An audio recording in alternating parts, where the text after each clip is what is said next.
Hello everyone, welcome back to my channel Becoming Proactive with Saumya Agarwal. जैसे मैंने अपनी community post and Telegram channel के through बताया था दैट फॉर ऑल दोस्त जो भंवर बुराना सर के फास्ट ट्रैक लेक्चर्स ले रहे हैं तो उनके लिए हेल्पफुल रहेगी ये चीज़। So what I am going to do is daily I am going to upload the summary in audio format of all the classes. तो जैसे कि सर ने पार्ट 1 पार्ट 2 ऐसे करके स्प्लिट किया हुआ है, इस तरह से ही मेरे रिकॉर्डिंग्स भी आएंगी। सो उससे ये हेल्प होगी that you will be able to revise the 1.5 hour class और 1 आवर क्लास इन 15 मिनट्स और 20 मिनट्स और इवन लेस देन दैट।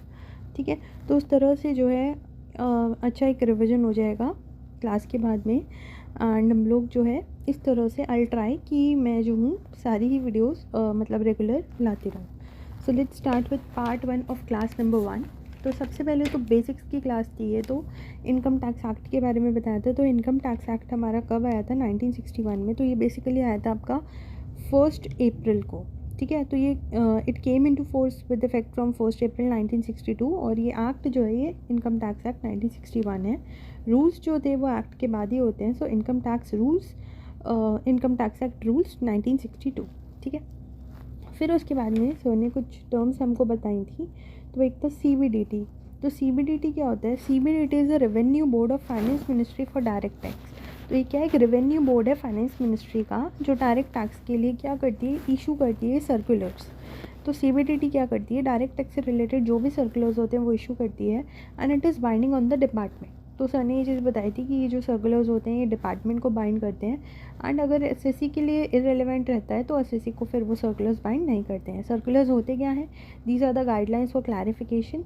फिर नोटिफिकेशन का मतलब बताया था। नोटिफिकेशन का मतलब क्या होता है? किसी चीज़ को अमेंड करना या किसी अमेंडमेंट का इफेक्ट देना।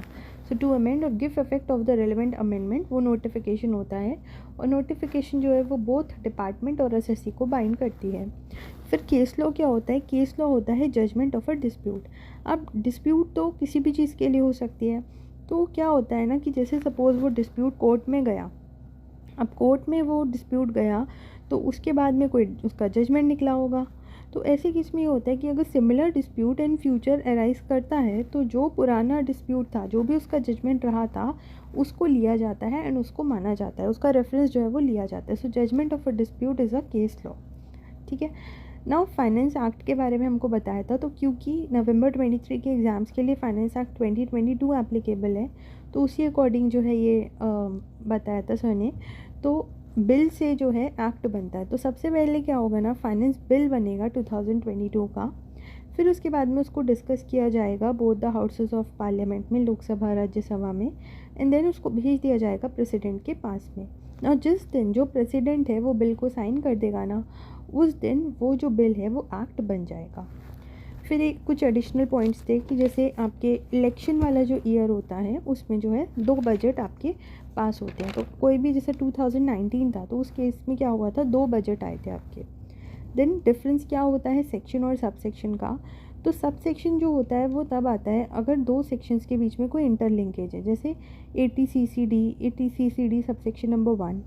लेकिन अगर हम बात करें डेफिनेशंस की तो 2 क्लॉज 1, 2 क्लॉज 2, उन दोनों ही डेफिनेशंस में कोई इंटरलिंकेज नहीं है। एक किसी और चीज़ की डेफिनेशन है, दूसरी किसी और चीज़ की डेफिनेशन है। तो वहाँ पर कोई इंटरलिंकेज नहीं है, इसलिए वहाँ हम टर्म यूज़ करते हैं क्लॉज।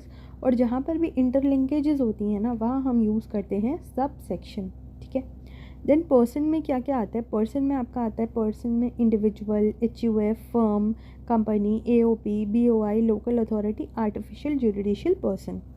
अब HUF के लिए क्या स्पेशल पॉइंट था? HUF के लिए ये स्पेशल पॉइंट था कि ये मुस्लिम्स और जो क्रिश्चियंस हैं वो इसको फॉर्म नहीं कर सकते। उसी तरह से केवल अगर हम हस्बैंड और वाइफ की बात करें, मैरिड कपल है, उसको भी हम HUF नहीं बोल सकते। एक चाइल्ड होना कंपलसरी है।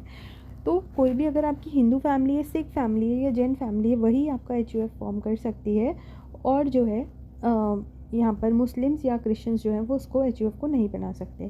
देन फर्म में जब जब फर्म टर्म आएगा उसमें LLP इंक्लूडेड होगा, एक्सेप्ट अगर section number 44 AD and 44 AD है, 44 ADA है, तो वहाँ आप देखोगे कि वहाँ पर फर्म में और LLP में डिफरेंस है। ठीक है। फिर एओपी और बीओआई में क्या डिफरेंस होता है? AOP is association of persons, तो इसमें यह है कि कोई भी पर्सन मेंबर हो सकता है, लेकिन BOI board of individuals, body of individuals, तो इसमें क्या होता है, केवल और केवल आपके इंडिविजुअल्स ही मेंबर्स हो सकते हैं।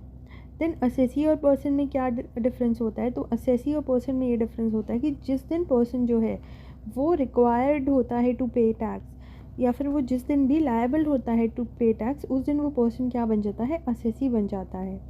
तो कोई भी पर्सन जो है वो अगर उसको लायबिलिटी होती है टैक्स देने की, तो वो असेसी बन जाता है। या फिर अगर कोई भी पर्सन है who is declared as assessee in default, तब भी वो क्या बन जाता है? असेसी बन जाता है। तो इसका कंक्लूजन क्या निकला था कि सारे के सारे असेसीज तो पर्सन्स हैं, लेकिन सारे के सारे पर्सन्स असेसीज नहीं हैं। वो असेसी तभी बनते हैं if they are required to pay taxes. Then previous year and assessment year में क्या डिफरेंस होता है? तो जिस ईयर में हम इनकम अर्न करते हैं that is the previous year, और जिस इनकम में हम टैक्सेस पे करते हैं, रिटर्न्स फाइल करते हैं, that is the assessment year. उसके बाद में हमारा टॉपिक स्टार्ट हो गया था टैक्स रेट्स के बारे में। तो दो तरीके के टैक्स रेट्स होते हैं, जनरल और स्पेशल। तो जनरल टैक्स रेट्स तो आपके फाइनेंस एक्ट के अकॉर्डिंग होते हैं, और स्पेशल टैक्स रेट्स जो होते हैं वो होते हैं जैसे आपके कैपिटल गेन पे हो गए।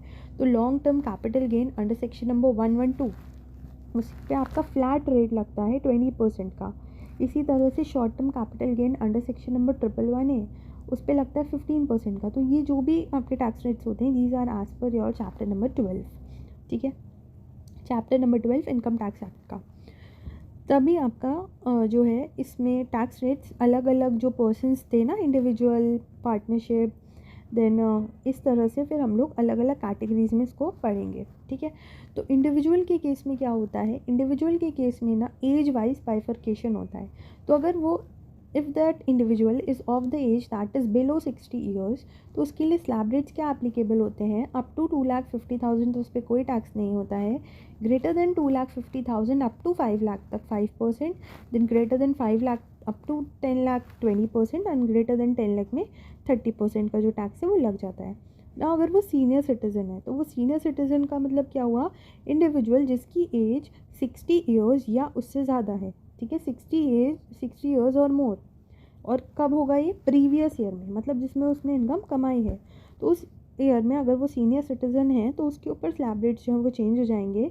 इसमें ये होता है अप टू 3 लाख तो आपकी योर बेसिक एग्जाम्पशन लिमिट होती है, मतलब maximum amount that is not chargeable to tax. लेकिन 3 लाख से 5 लाख तक गई 5%, 5 लाख से 10 तक आपका 20%, और ग्रेटर देन 10 लाख में आपका 30%। अगर हम बात करें सुपर सीनियर सिटीज़न की, तो यहाँ पे 5% वाला टैक्स स्लैब रेट हट जाता है, और इस केस में ये होता है कि अप टू 5 लाख तक कोई टैक्स पे नहीं करना होता है। So that is the maximum amount that is not chargeable to tax. Super senior citizen का मतलब होता है 80 ईयर्स और अबव, ठीक है। और 5 से ज़्यादा है और 10 तक है तो आपका 20% का टैक्स लगता है, एंड ग्रेटर देन 10 लाख में 30% का टैक्स लगता है। तभी उसके बाद में बात हो गई थी स्टार्ट आपकी सरचार्जेस के बारे में। तो सरचार्जेस में क्या होता है? सरचार्जेस आपकी कुछ एडिशनल लायबिलिटी होती है जो आपको टैक्स के साथ में देनी होती है, और ये जनरली उन लोगों पे होती है जो ज़्यादा इनकम अर्न करते हैं। तो इस केस में ऐसा होता है कि if your income is up to 50 lakh तो आपको कोई सरचार्ज नहीं देना है। लेकिन जिस दिन आपने 50 लाख की लिमिट को क्रॉस कर दिया, उस डेट से आप पे जो है टैक्स लगना स्टार्ट हो जाएगा। तो 50 लाख से लेकर के 1 करोड़ तक टैक्स स्लैब सरचार्ज का रेट जो होता है वो होता है आपका 10% का। देन ग्रेटर देन 1 करोड़ से अप टू 2 करोड़ तक आपका सरचार्ज रेट होता है 15% का। Then greater than 2 crore up to 5 crore आपका टैक्स सरचार्ज होता है 25% का। एंड जिस दिन आपकी इनकम 5 करोड़ से भी ज़्यादा हो जाती है ना, उस केस में 37% का जो सरचार्ज है वो लगता है। अब जो हम लोगों ने बात करी थी ना चैप्टर 12 वाली चीज़ों की, उन पर जो मैक्सिमम सरचार्ज होता है वो केवल और केवल 15% ही एप्लीकेबल होता है, 15% से ज़्यादा नहीं होता है, ठीक है। और जो आपका डिविडेंड इनकम है उसमें क्या होता है? उसमें आपके लगते तो नॉर्मल रेट्स ही हैं, लेकिन डिविडेंड के ऊपर भी मैक्सिमम सरचार्ज जो है वो 15% से ज़्यादा नहीं हो सकता। तभी फिर इसमें यहाँ पर क्या हुआ था, यहाँ पर जो है सर ने कुछ एग्जांपल्स दिए थे। तो इसमें जैसे आपका एक एग्जांपल ये था कि जो आपका कैपिटल गेन वाला इनकम है, ठीक है। तो कैपिटल गेन वाला इनकम है वो है आपका 20 लाख का, और अदर इनकम जो है वो है आपका 25 लाख का, तो इससे आपकी टोटल इनकम जो है वो 45 लाख की बन गई। अब क्या हमको 50 लाख तक कोई भी सरचार्ज देना है? तो नहीं, इसलिए हमें कोई सरचार्ज नहीं देना। फिर दूसरा एग्जांपल क्या था, कैपिटल गेन वाली जो मतलब स्पेशल वाली जो इनकम थी ना, जिस पे हमको मैक्सिमम सरचार्ज 15% तक का ही देना है, वो है आपका 40 लाख का।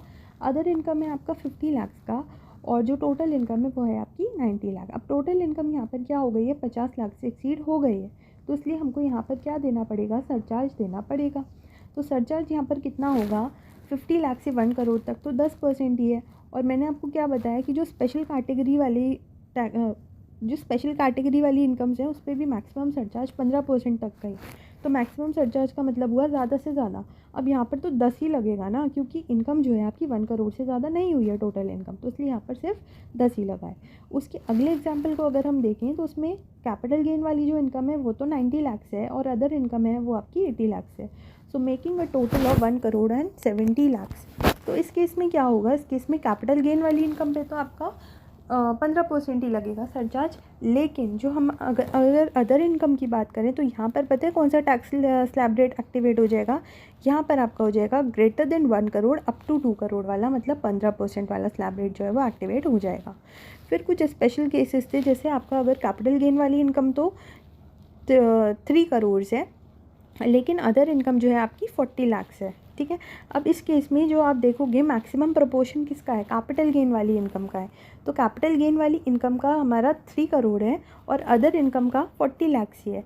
तो इससे क्या हुआ है, इससे जो टोटल इनकम है वो ग्रेटर देन 3 करोड़ हो गई। तो क्योंकि यहाँ पर जो मैक्सिमम पार्टिसिपेशन है वो स्पेशल वाली इनकम का है, इसलिए यहाँ पर हम मैक्सिमम सरचार्ज केवल और केवल 15% ही लगाएंगे।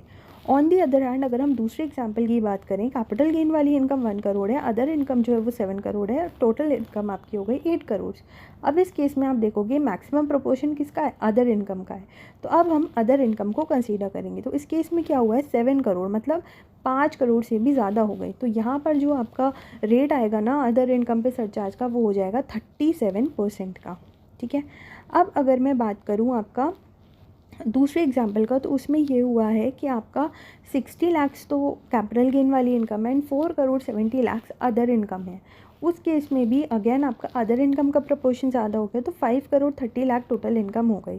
अब यहाँ पर भले ही 5 करोड़ 30 लाख हमारी इनकम हो गई है, ठीक है, भले ही हमारी यहाँ पर टोटल इनकम 5 करोड़ 30 लाख हो गई है, लेकिन हम जो है केवल और केवल अदर इनकम को कंसीडर करेंगे। अदर इनकम कितनी है, तो अदर इनकम 4 करोड़ 70 लाख है, तो मतलब वो कहीं ना कहीं 5 करोड़ से तो कम ही है ना, इसलिए यहाँ पर मैक्सिमम सरचार्ज जो आएगा वो 15% का आएगा। तो इस तरह से जो थे वो कुछ एग्जांपल्स थे। उसके बाद में सर ने जो है वो बुक के एग्जांपल्स करवाए थे। तो बुक के एग्जांपल्स में भी एक चीज़ जो है वो आपको ध्यान रखनी है कि जो LTCG under section number 112A है ना, उसमें जो टैक्स लगेगा that will be in excess of ₹1 lakh, in excess of ₹1 lakh.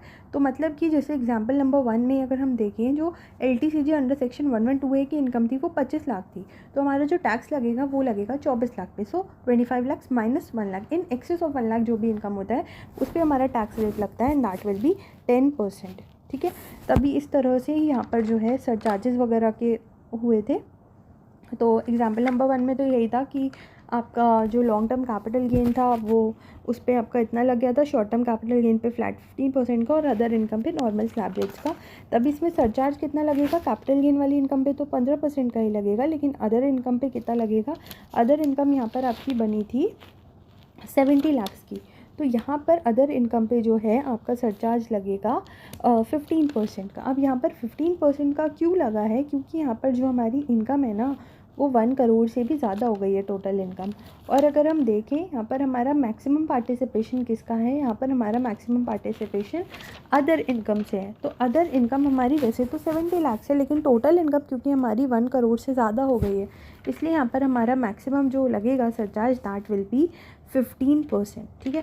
तो एक चीज़ जो है इसमें आपको कन्फ्यूजन हो सकती है कि यहाँ पर 15% लगेगा या 10% लगेगा। तो ये चीज़ देख लेना, अगर टोटल इनकम 1 करोड़ से ज़्यादा हो रही है तो उस केस में आपका 15% ही लगेगा। हाँ, अगर 1 करोड़ से कम हो रही है टोटल इनकम तभी आप 10% लगा सकते हो। ऐसा आप ये नहीं कर सकते कि अदर इनकम तो 1 करोड़ से कम है तो हम यहाँ 10% ही लगा दें, नहीं, ऐसा नहीं है। तो यहाँ पर हमको कई सारे फैक्टर्स को कंसीडर करना है। एक तो यही कि मैक्सिमम पार्टिसिपेशन किसका है, ठीक है। दूसरा फिर हमको टोटल इनकम को भी कंसीडर करना है, ओके।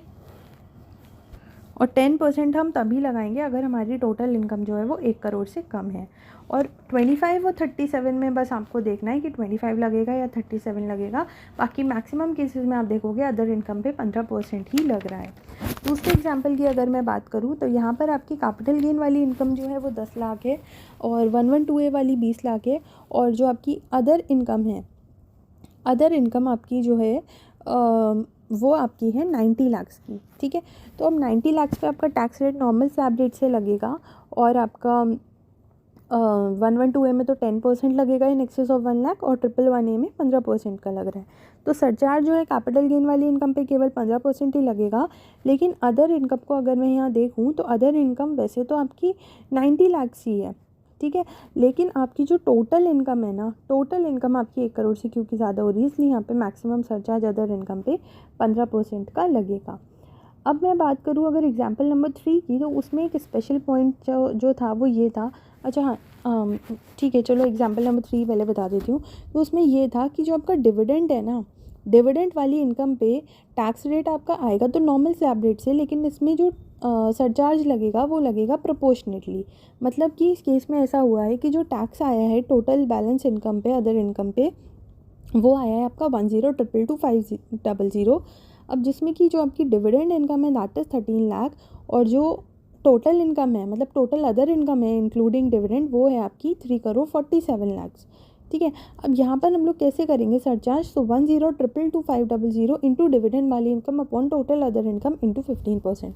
और उसी तरह से यहाँ पर हम जो सरचार्ज लगाएंगे वो होगा आपका 25% का, और वो भी जो है वो आपका प्रोपोर्शनेटली ही लगेगा। अब यहाँ पर 25% का सरचार्ज क्यों लगा है? यहाँ पर 25% का सरचार्ज इसलिए लगा है क्योंकि जो आपकी इंडिविजुअल इनकम है वो आपकी जो है वो 2 करोड़ से भी ज़्यादा हो गई, 3,37,00,000 हो गई है इसलिए। ठीक है, उसके बाद में एग्जाम्पल नंबर 4 में क्या हुआ है? एग्जाम्पल नंबर 4 में जो आपकी अदर इनकम है वो अगेन आपकी 2,40,00,000 हो गई, 2 करोड़ से ज़्यादा हो गई है, इसलिए यहाँ पर भी आपका अदर इनकम पे जो सरचार्ज है वो 25% का लगेगा। ठीक है, तभी फिर उसके बाद में ये वैसे पार्ट 1 पार्ट 2 इसी में ही कवर हो गया। तभी फिर सर ने जो है टैक्स रेट्स बताए थे आपके कंपनी के। तो कंपनी के लिए जो टैक्स रेट्स हैं वो डोमेस्टिक कंपनी और फॉरेन कंपनी, 2 टाइप की कंपनी होती है। फॉरेन कंपनी पे तो 40% का टैक्स रेट है। डोमेस्टिक कंपनी में जो कंडीशन होती है वो ये होती है कि हम जो है टर्नओवर देखते हैं लास्ट टू लास्ट ईयर की। अब लास्ट टू लास्ट ईयर की टर्नओवर अगर 400 करोड़ तक की है तब तो जो है हम टैक्स रेट लगाते हैं 25% का, और वरना हम 30% का लगाते हैं। अब लास्ट टू लास्ट ईयर का मतलब क्या हो गया? जैसे अगर फाइनेंशियल ईयर 22-23 की मैं बात करूँ तो हम जो है टर्नओवर देखेंगे फाइनेंशियल ईयर 2021 की। अब 2021 में अगर ग्रॉस रिसीट्स या टर्नओवर आपकी 400 करोड़ तक है तो उस केस में ये होता है कि आपका 25% का ही टैक्स रेट लगेगा और वरना आपका 30% का लगेगा। अब सर ने इसका लॉजिक भी बताया था कि हम लास्ट टू लास्ट ईयर क्यों कंसीडर कर रहे हैं। तो इसलिए कर रहे हैं क्योंकि बजट के बाद में और चांसेस हैं कि बाकी के अगर हम ईयर्स को देखें तो उसकी टर्नओवर को मैनिपुलेट कर सकते हैं, लेकिन लास्ट टू लास्ट ईयर की टर्नओवर मैनिपुलेट नहीं हो सकती, इसलिए यहाँ पर हम लास्ट टू लास्ट ईयर की टर्नओवर को कंसीडर करेंगे। और जो हेल्थ एंड एजुकेशन सेस है वो सब जगह क्या लग रहा है? 4% ही लग रहा है। न्यूली इनकॉर्पोरेटेड कंपनी में जनरली तो 30% का टैक्स लगता है, लेकिन अगर कोई डिस्प्यूट वाला केस है तो उसमें हम एज्यूम कर सकते हैं अगर हमारी टर्नओवर 400 करोड़ तक है, इसके एजम्पशन हम डाल दें और टैक्स रेट्स उस पर क्या लगेंगे? 25% के लगेंगे। अब अगर मैं बात करूँ सरचार्जेस की, तो कंपनी में जो सरचार्जेस होते हैं ना उसमें कुछ स्लैब्स होते हैं। तो अगर ग्रेटर देन 1 करोड़ है, मतलब 1 करोड़ तक तो हमको कोई भी सरचार्ज नहीं देना है, लेकिन ग्रेटर देन 1 करोड़ है और अप टू 10 करोड़ है तो आपका डोमेस्टिक कंपनी में 7% का सरचार्ज लगता है, एंड अगर ग्रेटर देन 10 करोड़ भी हो जाता है तो 12% का। फॉरेन कंपनी में लगता है 2% if it is greater than 1 crore and up to 10 crore, and if it is greater than 10 crore तो उस केस में आपका 5% का जो सरचार्ज है वो लग जाता है। फिर फर्म की अगर मैं बात करूँ तो फर्म का मतलब partnership firm, LLP, local authority, तो यहाँ पर टैक्स रेट आपका फ्लैट रखता है 30% का, और जो सरचार्ज होते हैं वो लगती है आपकी 12% की अगर आपकी net taxable income greater than हो जाती है 1 करोड़ के। हेल्थ एंड एजुकेशन से यहाँ पर भी 4 करोड़ का ही लगता है। कॉर्पोरेटिव सोसाइटी में कुछ स्लैब्स होते हैं, 0 to 10,000 अगर है तो 10%, ग्रेटर देन 10,000 अप टू 20,000 है तो 20% एंड ग्रेटर देन 20,000 है तो 30%, ठीक है। और जो सरचार्ज है वो कितना होता है 12% का, वो सेम है आपका फर्म की तरह ही। अगर आपका नेट टैक्सेबल इनकम 1 करोड़ से ज़्यादा होती है तो सरचार्ज लगता है, एंड जो आपका हेल्थ एंड एजुकेशन सेस है वो 4% का लगता है। फिर नेट टैक्सेबल इनकम क्या होती है, तो नेट टैक्सेबल इनकम आपकी जो भी 5 एड्स होते हैं ना, salary, house property, PGBP, capital gain, other sources minus reduction, उससे आपकी नेट टैक्सेबल इनकम बनाती है। उसके बाद में एंड में जो था वो नॉर्मल ये डिस्कशन हुआ था कि अगर हमको फैमिली में किसी को सजेस्ट करना है या जनरली किसी को सजेस्ट करना है कि कौन सा बिज़नेस सबसे ज़्यादा प्रॉफिटेबल है, मतलब सबसे कम किस में आपको टैक्स देना पड़ेगा, तो वैसे तो हमने कंपनी को कंसीडर करा था, लेकिन कंपनी में कुछ कंप्लाइंसेस भी होते हैं। तो अगर आप कोई ब्रांड क्रिएट नहीं करना चाह रहे या कंप्लाइंस से बचना चाह रहे हो तो सबसे ज़्यादा प्रॉफिटेबल उस केस में पार्टनरशिप होगा। सो यहाँ पर जो था यही आपके फर्स्ट 2 पार्ट्स में, मतलब फर्स्ट वाली क्लास में बेसिक्स की हुआ था। बेसिक्स का एक और पार्ट है, सो वो मैं अगले ऑडियो में लेकर आऊँगी। So this was all about the 2 parts of basics. I hope that it helped you in revising. So thank you so much for listening. Hope you have a nice day.